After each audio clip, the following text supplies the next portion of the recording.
Hey guys, welcome back to the channel. Today I'm going to take a look at this new truck from HBX or Haiboxing. This is a 903a. This is a 1/12 scale brushless RC truck. It has that really cool retro pickup truck look to it that looks a lot like, let's face it, looks a lot like the Arrma Outcast. That's what they're going for. I absolutely love the look of this truck. Now, if you subscribe to my channel, you know I reviewed the 903, which is a brush version of this truck probably within the last year. It's called the Vanguard. This one doesn't necessarily have a name. I guess it has this 4x4 truck on the side of it. But I have the Vanguard down here. We'll look at it in just a moment because that one has, you know, the brushed components, and this has the brushless components. But let's go ahead and take the hood off, I should say, so to speak, the hood, but the body off the truck.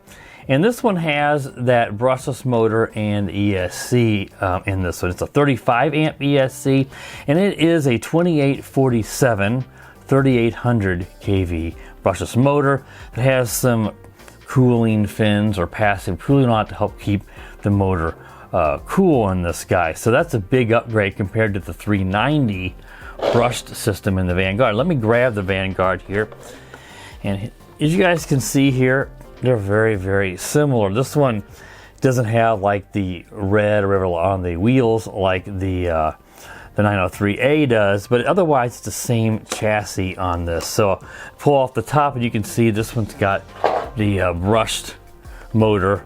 Same location, same build, same kind of cooling, but it has a 390 brushed motor in there with a brushed ESC. Now there's a little bit in terms of some of the other upgrades. You know, the biggest one besides the brushless system in the 903A compared to the original 903 is this has oil-filled aluminum shocks, and this just has some plastic friction shocks, or just springs basically. There's no oil in these.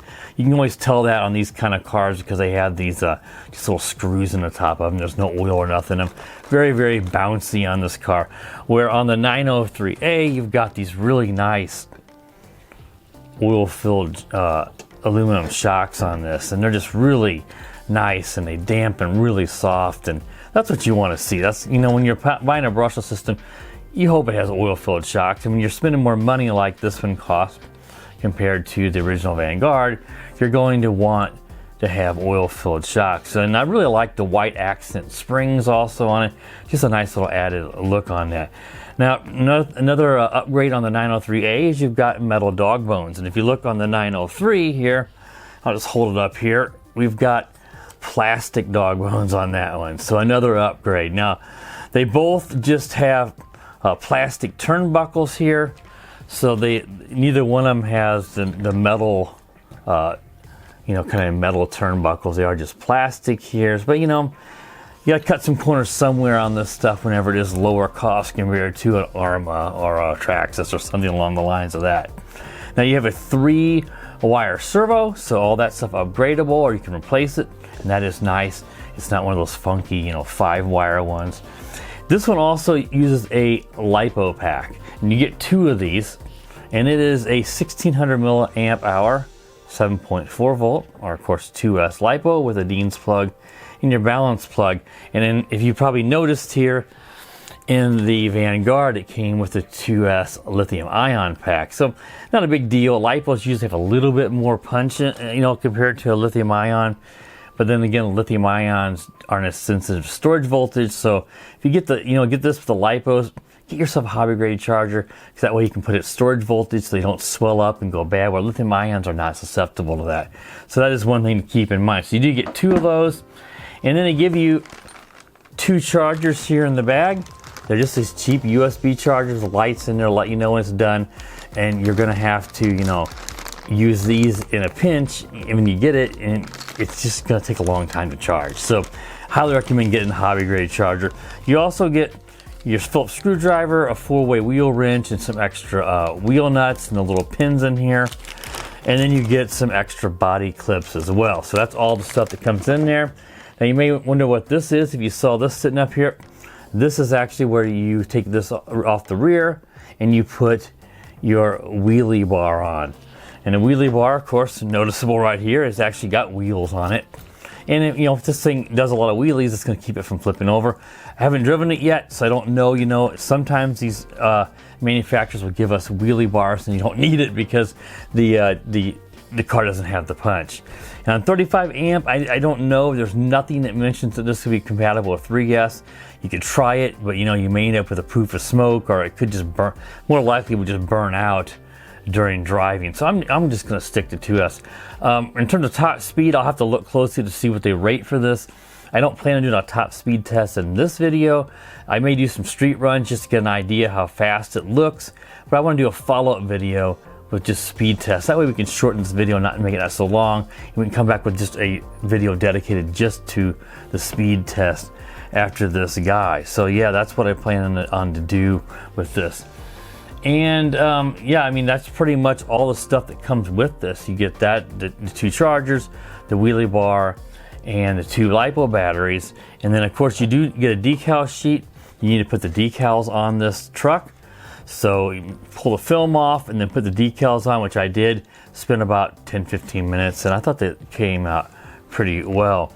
And then you get your HBX, pretty standard controller. They use a couple different ones in their builds, but this one's pretty good. It does just have a plastic wheel, so it's a little slippery. So when you're driving this, your fingers could slip as you're steering. And it has quite a few different things on the front here. You've got your on and off switch. You've got some servo reversing above it, and then you've got 3 knobs here. You have your steering trim, your steering dual rates, and your speed trim. And that's pretty much it on the controller. In terms of batteries, it takes 3 AA batteries. So just turn it on there and get a green light. It'll flash probably like this when you're not bound. I'm sure it will flash like that if it lets you know that the batteries are low. And on the side of this truck, let's turn it around here. You do have your on and off switch over here on the side. I like that. It's a little button. You just press in over here, and it's right up back towards the rear. You just press that in, power it up, and you'll hear it make a little sound. I believe it does. But the lights will come on because it does have LED lights in the front. And that's just nice. With the body on, you have to dig up, or sometimes these vehicles you have to lift up the body, reach up underneath there, and try to find the on and off switch on top of the ESC, and I hate that.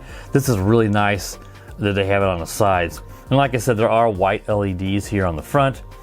You can see where it runs up here. And they mentioned that sort of like an upgrade that they offer. And the instruction manual even shows you how to install them, but thankfully the lights do come installed, so you don't have to hassle with that. And of course that does just power off of your ESC right there. So yeah, I think that pretty much covers like a quick table review here for the truck.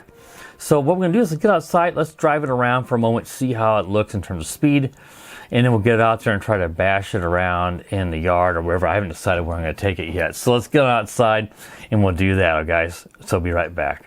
All right, guys, so I have the 903a out here at my local skate park. I've never actually been here before, and I think this would be a great place to take this truck out here and do some jumps and drive around. I've actually, like I said, never actually taken a truck to a skate park. Let's see if I can rotate the camera around here and you guys can see it here. There is the skate park.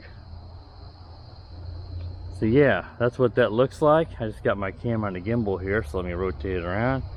Yeah, this is what we're gonna take it today. Take it out here, drive it around, and see how this guy does driving around on the skate park. So let me get everything set up and I'll be right back. All right, let's get the 903a out here at the local skateboard park, and let's just see how this truck does today. I've never actually driven an RC truck on one of these skateboard parks, so I may be a little lame in it, so you have to forgive me, but we'll see how it does. There's a few areas I think we can probably jump over here, but a lot of the other ones we have to kind of just go up and down. It's not gonna be necessarily great for jumping, but it ought to be something different than driving around in my backyard, which was extremely boring. So let's get it down here and see how it does. At first, I just kind of want to get an idea of how this truck does in terms of speed. Yeah, that's pretty quick. And being brushless, you'd hope it would be.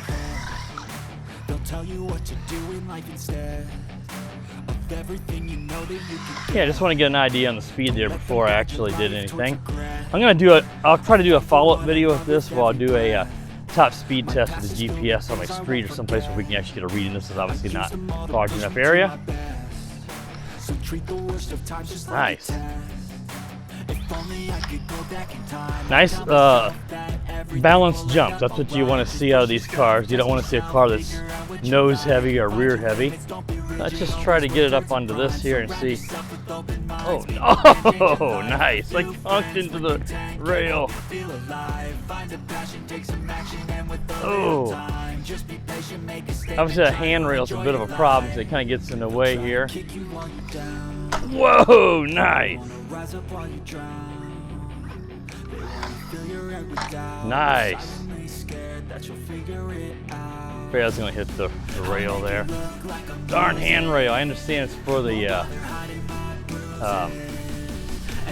skateboarders, but man, it gets in the way for the trucks here. Oh! But this would be some good durability testing here, and these are not very hard crashes. I've always been kind of wimpy about babying my cars. I always hate to bust, scuff them up. A lot of that goes back to the days of building the Tamiya kits and having where I live especially, not having any way to get the spare parts if something busted. And of course, we know on those ABS plastic they used to use on a lot of their kits, stuff broke pretty easily. Let's get up here. This would be a good vantage point for doing this. Ooh, I jumped into the handrail again. Damn, those handrails.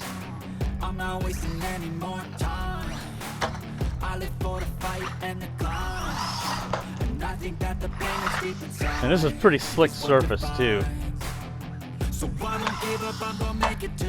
But I want to drive into those handrails full speed. That could bust an A-arm or a turnbuckle, especially.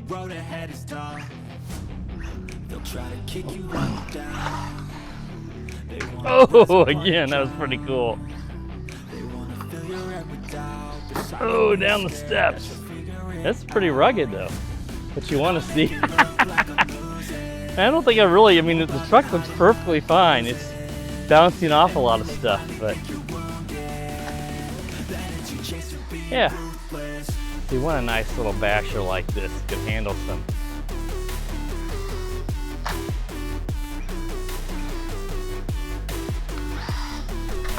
Oh, upside down.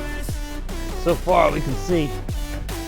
Now let's see, this pretty smooth surface. We have a little road rash right here, but otherwise it's pretty good shape. If you scuffs, that's what you want. You don't want to damage that body, because you guys, I'm sure you guys would agree that that retro truck look, it has a very similar look to the it's meant to, let's be faithful, it's meant to look like the Arma Outcast. Looks pretty darn cool. Whoa, there's some standing water up there and the wheels spun out on it. I couldn't see that from the ground. Let's get back here a bit so we can take this up over the whoa, nice. Whoa, almost jumped over the rail. That's awesome.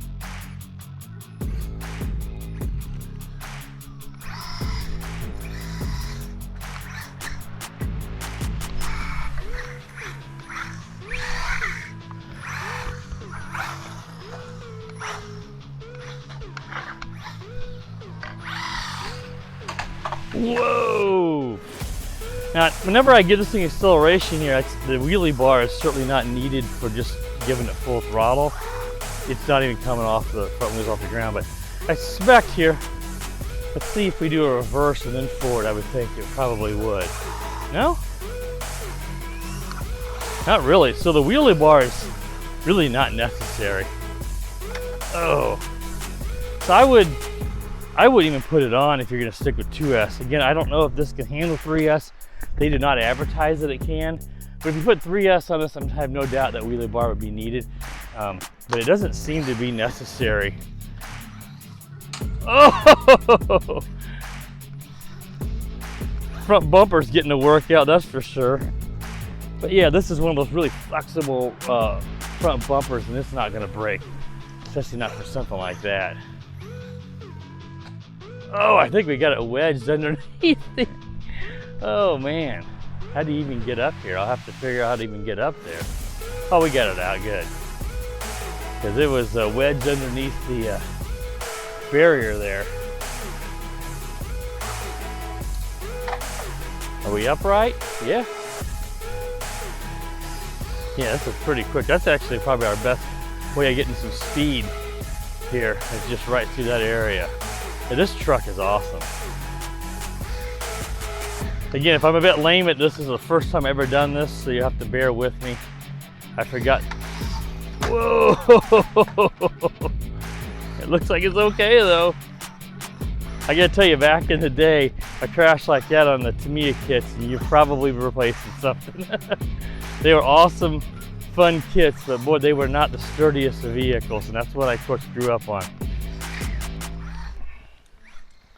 We're not gonna try to jump that. That would be a disaster. That's really, really steep. It meant just skateboarder kind of go up on that and come back down. You can't jump that. Let's kind of go up this again. Whoa, it just bounces right off that. That's funny.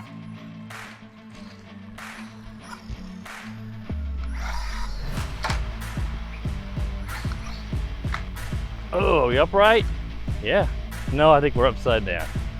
This is perfect though. I'm gonna have to bring more cars back. I just forgot that this existed. It's probably the least visited park in town. It's the oldest park, and they've added this, and I just forgot. I knew they had this. They have an area over here for playing hockey, but I forgot they had the skate park. And here during the day, kids are in school. This is perfect because there's no one here to bother me. Oh, let's go down it. Whoa.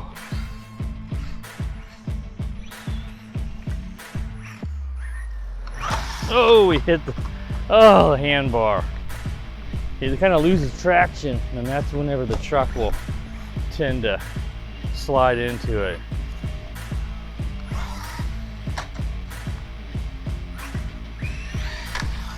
Whoa! Yeah, it's durable, that's for sure, because that's some pretty good runs there, pretty good speed runs at the ramp. Let's get it lined up here. Oh, I hit the brake to see what I could do, and it kind of just stalled out, and then it just fell.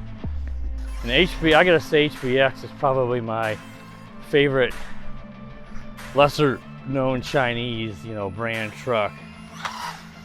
But boy, yeah, it just, when it gets going at just this specific angle, it does become a little bit front heavy, which causing it to nosedive like that and bounce.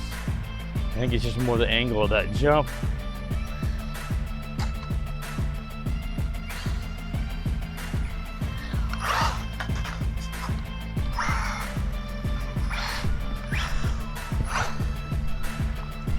And get going over here again. That's a pretty cool one. It's can do some sort of sideways jumps. Let's take it back up here.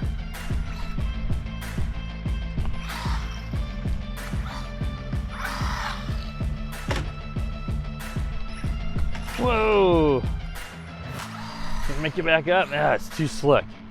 You got to get some momentum to make it up that really slick surface.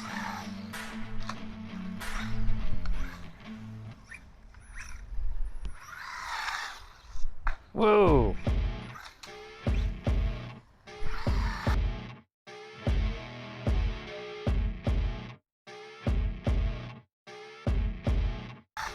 Whoa! Is that cool? That was cool. Came off the side, got it really high, and then just came straight down. That was cool. Whoa! And thankfully, I've got the 903 Vanguard, which is a brushed version of this truck. Of course, I showed you at the beginning that has the friction shocks, and that one has almost all the same parts. So if I would happen to bust something, I'm gonna have a spare from the 903. So that's always a nice reassurance to you whenever you're driving like this, that you've got some spare parts that'll be easy enough to fix. Oh, I fell upside down again.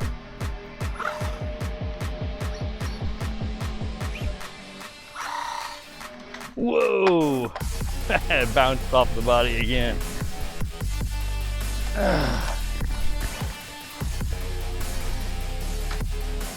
ended up upside down more than I like. See, it did it again.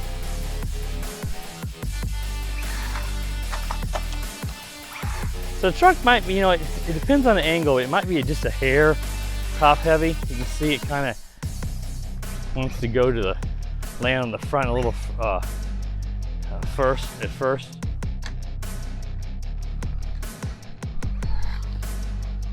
Whoa, cool. Oh, is it gonna get wedged again? There we go, got it out.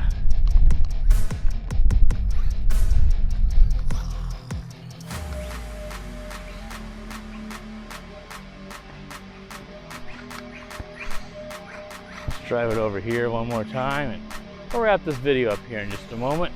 Whoa! And just about.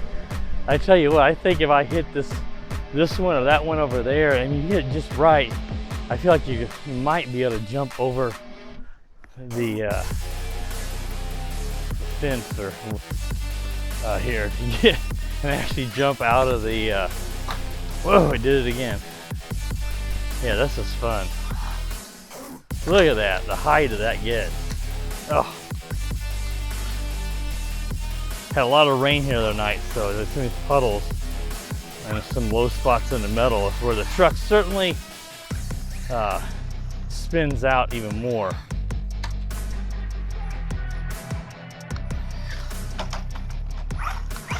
So I mean, it's making itself upright more than you, as many times I flipped it over, it's been probably more times where it's ended up on its wheels and I've not had to flip it over. I don't think it happens if you kind of try to go up that, yeah. Oh, and of course it ends up upside down. You guys can see this truck is extremely durable. What you want to see, everything looks fine. I mean, I don't even have that much road rash on the truck considering all the flipping over I did. It's an awesome truck. Absolutely highly recommend this. I would go, you know, I like this look more than the Vanguard, and of course this is brushless. So you have the choice between the two. You have the budget for the 903a, definitely go for it. All right, guys, that wraps up the review of the HBX or Haiboxing 903a. If you're new to the channel, please consider subscribing. While you're at it, click the bell. That way you're notified every time I do upload a new video. And as always, guys, have a wonderful day. The power of the dark side.